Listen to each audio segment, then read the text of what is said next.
Andam ng Lapu-Lapu City sa pagpahigayun sa Learners Convergence. Sunod semana, kanina gipahigayun ang mass final orientation uban sa mga sakop sa technical working group.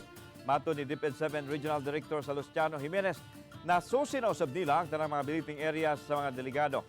Si DepEd Assistant Secretary for Operations Dr. Dexter Galban nibutyag nga kini nakaroon ang ikaduhang tuig nga gilambigit sa DepEd ang mga student leaders sa pag-umol sa mga polisiya o paghimog mga proyekto. Sa mayaging tuig, ang panginahanglan sa mas maayong mental health program ang giduso sa mga student learners nga unta mahatagan og aksyon sa DepEd. Lakip sa tutukan usab ang mga isyu sa teenage pregnancy ug HIV prevention. We have actually responded to that by heavily investing in mental health interventions. We have established a mental health and wellness unit in the Department of Education, and we're rolling out programs for such. So far, so good, and we do hope no changes. We do hope that all will be well.